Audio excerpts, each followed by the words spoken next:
Yeah, so this is Brian messing around as usual. That's who he is. We have Brian here as a guest, but did you know that God thinks that it's really important what you put in your mouth and in your body as far as food goes? If you go back to Genesis chapter 1 at the end there, God tells Adam and Eve that he has given them every plant which has seed in it for food, and he's given the same thing to all the animals which have a soul in them and that are alive. And so in the beginning, God made plants for us to eat. They had everything that we needed for our bodies to heal and repair and do what we were supposed to do.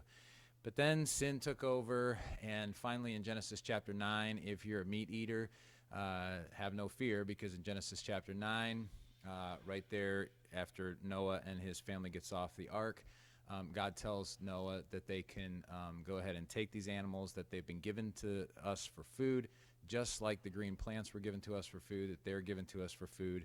And so is the dilemma.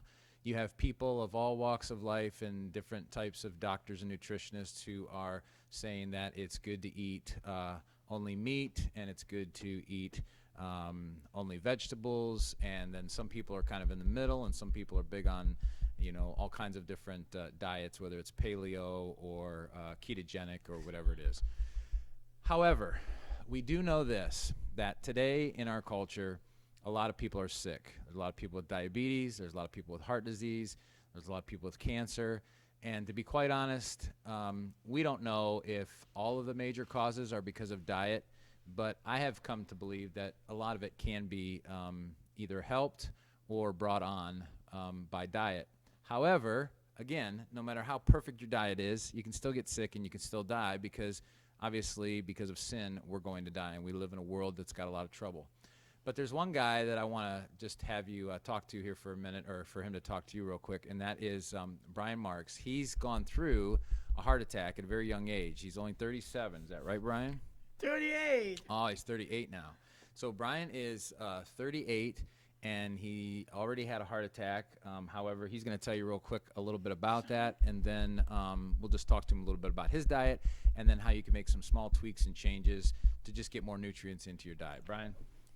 I don't think this is on. It's on. Oh, my name's Brian, and I had a heart attack like a year and a half ago. I was walking with Annie, a friend from church, and I couldn't breathe. I went home, and my mom said, "You're sweating," and she said, "We're up to the emergency room." They rushed me in. I suffered a severe heart attack. I'm lucky to be alive right now, and my mom saved my life. It was so frightening. My anxiety comes from a heart attack. I was thinking, I was not thinking about being alive during all of this. It was so severe, and I'm lucky to be alive. God is good, and enjoy your health when you have it. All right, Brian. So Brian and I have been friends for a while, but after he had his heart attack, we talked more about diet and how you could eat more healthy things in your diet. You can add more healthy things to try and help prevent or even reverse the things that were going on with his heart and his cholesterol and his blood pressure, because his blood pressure is still kind of high. Isn't that right, Brian? Yep, and my cholesterol. So we talked about how we could do that with diet, but here's the thing.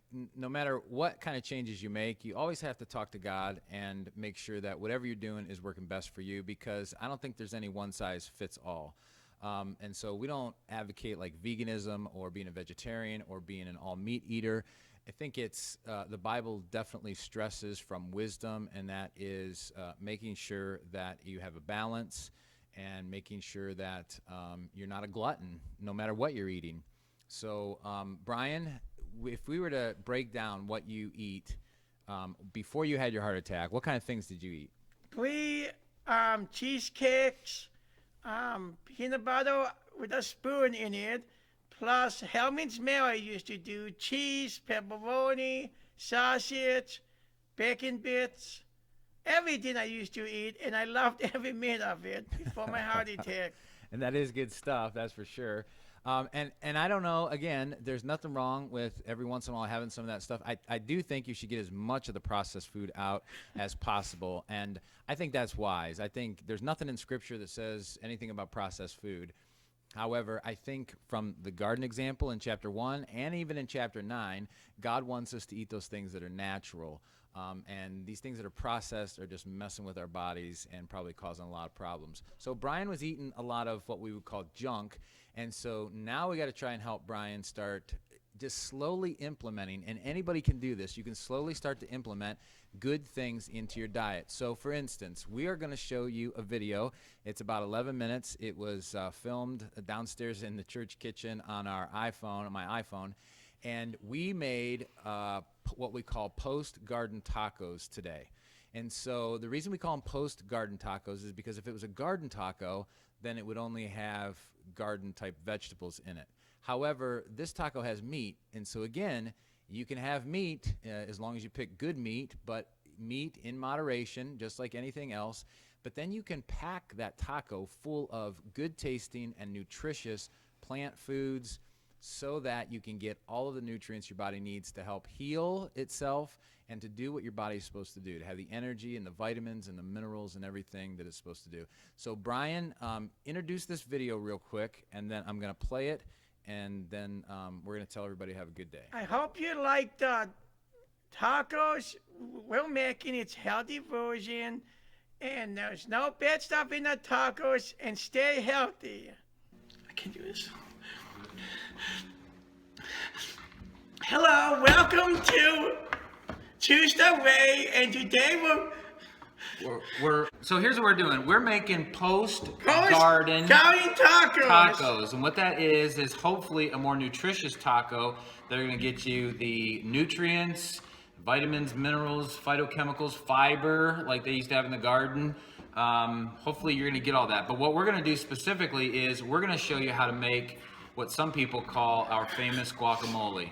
It only has 5 ingredients. It has cilantro, it has salt, it has red onion, lime, and avocado. So we're going to show you real quick. So all you do is you take your avocado and you run it down like that and you twist it open.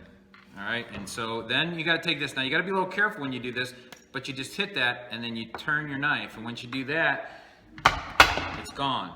So then you got these 2 avocados. Now I'm gonna have Brian take these avocados, and I know he's gonna totally wreck these things because that's what Brian does. He wrecks everything he touches. But I'm gonna have him, and all he's gonna do is he's gonna take this spoon and he's gonna go inside and he's gonna scoop.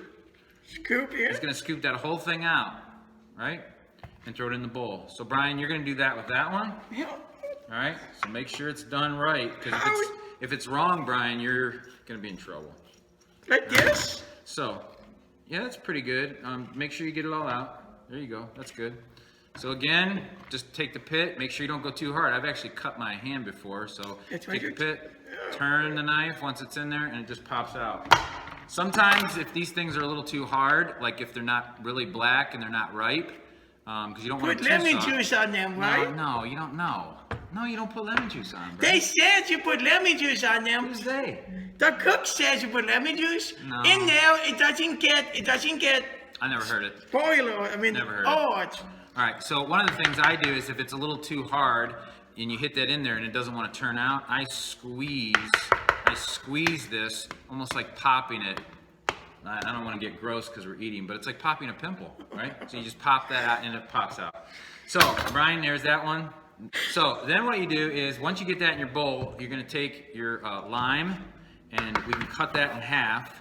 And so the best way I found with limes, because limes they have little tiny seeds, but you never know that the seeds are in there. So the best way to juice a lime, you can go buy those little hand juicers and stuff, but I just take a fork and I jam a fork in here like this, and I just go around and prick it and turn the fork. Every time so check this out. Every time I go in, I just turn the fork like that and I prick it. And that breaks up all the stuff inside there, and then I just squeeze it, and it's a lot easier to squeeze. And then I stick the fork in and I squeeze around the fork and get all that juice out of there. You can kind of see that. It's pretty easy. So listen, the reason why we're doing this is because you know, you can make a taco really nutritious, even if you put meat on it, which meat's not a bad thing. We've got some organic meat that we're gonna put on it, right, Brian? So meat's not, we cooked that ahead of time. So meat's not necessarily bad, but instead of putting, like we talked about this earlier, but instead of putting like sour cream and cheese and just having like protein and saturated fat in there and other stuff that's not necessarily good, what's the best way to get a lot of garden type of nutrients in there, vitamins, minerals, phytochemicals, micronutrients from plant food, so that you can put on there and make a really good taco. So now we have our lime juice in there. I usually do 2 limes though, so we're gonna do this other lime real quick. I'd have Brian do this, but I don't want him to prick his finger here with this thing. Brian, did we wash our hands? We probably didn't. Oh well, we're just eating it, right? It's not a big deal. If we were feeding a bunch of people, that might be different, but we're not gonna worry about it. So I'll throw my lime, I'll throw this over there. So Brian, do you think you're gonna enjoy this? Yes. All right.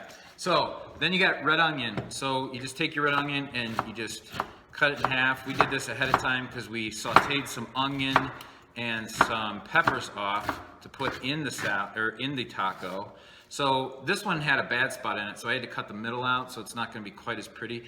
But I cut down through. Normally I cut down through the middle to make my onion a little smaller because my son Nathan, he doesn't like to eat the onion like that. And then once I cut down through the middle a few times, that gives a lot smaller. But you can just take, and these chunks should be small enough. I must love tons of onions. So then you got these onions, and we'll throw those in there. They're fairly good dice. Usually I dice them up smaller than that, but we're gonna leave it that way today. And so you can put as much onion in it as you want, but so far that's what we got. Then you got cilantro. And cilantro is one of those garden things that scientists say that this cilantro is actually a detoxifying type of plant that detoxifies from heavy metals and things in your body. I don't know if that's true or not, but I know one thing: it tastes good, and it's a plant food, and so plant foods have to have good stuff in them. So we just dice that up really small, just chop it. We kind of squish it together and chop it so that there's good cilantro flavor. You can smell that. Smell that, Brian. Yummy! It does smell You good. didn't even smell it, did you? All right, so we're gonna throw the cilantro in there. So now you could throw this in a mixer or like a food processor, and that gets it really smooth. And some people don't like that. Or what we do, we do that sometimes, especially if your avocados are a little too hard and you can't press them and smash them. Then you can put it in a food processor. But again, just so you know, it's gonna get really smooth and creamy. But we just take it and we just press it like this with the fork. Just keep pressing down. Now, once we get them pressed down, and so they kind of move all over the place, I'm gonna let Brian do this a little bit. I'm gonna let him press these down and mix this up. Brian, please do not make a mess, man. I'm telling you, if you make a mess, I don't know what's gonna happen. All right, so Brian's gonna do that real quick. And I'm gonna just take the salt, and I'm just gonna throw a little bit of salt in, and it's always salt to taste. So I just throw salt in until it tastes how we want it. I'm gonna have Brian go over, and Brian's gonna take these. I told Brian about these. Brian usually uses a flour tortilla, but these are beef-free and they're gluten-free. 94 milligrams of potassium, and we know we need potassium for our heart and other things in the body. So Brian's gonna take these over. These are beef-free. He's gonna take these over and he's gonna put them in the skillet and he's gonna warm them up. Here's what we're gonna do. We're gonna bring our wrap over here. We're gonna throw it on this plate, and then we're gonna start building it. Oh yeah, that's nice and warm now. So for instance, if you're not a vegetarian, and we don't advocate veganism or vegetarianism here or anything like that, but if you don't like eating meat or whatever, I like to put beans in mine. Even if I do have meat, I just open up a can of beans. Usually I put it on the stove with some garlic and onions in it, and I cook it down for a while. But you can take them right out of the can, doesn't matter. But we're gonna take a little bit of beef, and we're gonna put this down because Brian's a beef guy. But here's the thing, with a little bit of good meat in there, you can still make this taco really nutritious, so you can get all the vitamins and minerals that your body needs. And one of the ways that you do that is with this guac. And so to eat guacamole is a good way to get some good fats, but also some good nutrients into your body. So here's our guac. It looks a little messy, but we're gonna fix it up here. So it's a little chunky, but yet it's good to go. Now I haven't tasted it yet, so Brian, we probably should taste it. You wanna grab a spoon real quick and we'll taste it just before we throw it on there?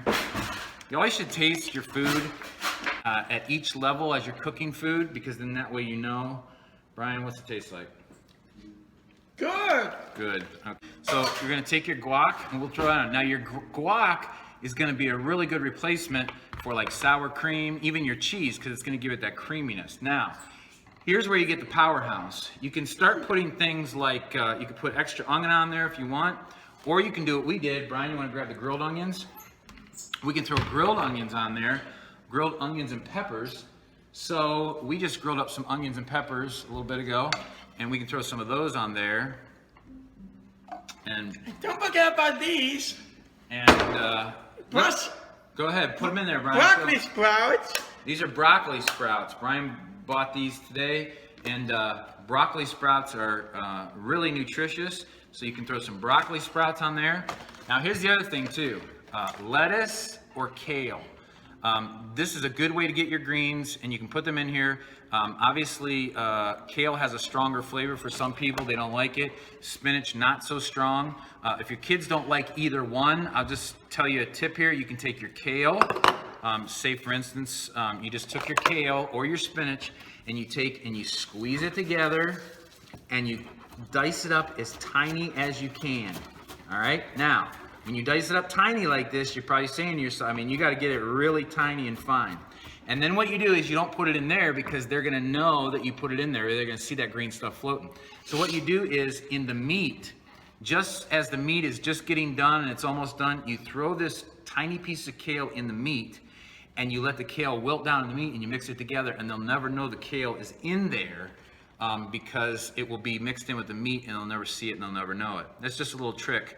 I know you're not supposed to deceive people, but if they don't ask, you don't have to tell them. So we can throw some kale on there. Don't forget the spinach too. Kale and spinach are high in vitamin C, vitamin K, vitamin A, and you can throw some spinach in there. And then if you want, you could top it off with a little bit of salsa, right, Bri? Mm-hmm, it looks good. Here, we got a spoon right here.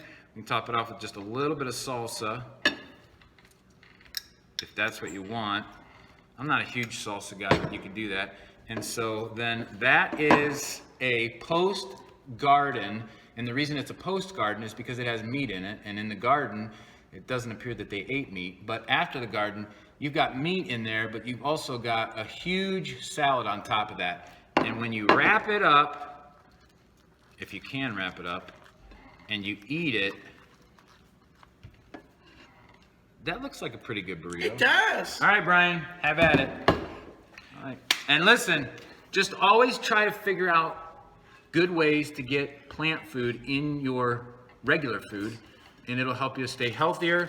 And to be honest, it's one of the things that God created for us, plants, to eat, because they have all the nutrients we need to help us survive. All right, Brian, tell them. Thank you for stopping by us, and have a wonderful day. Bye-bye.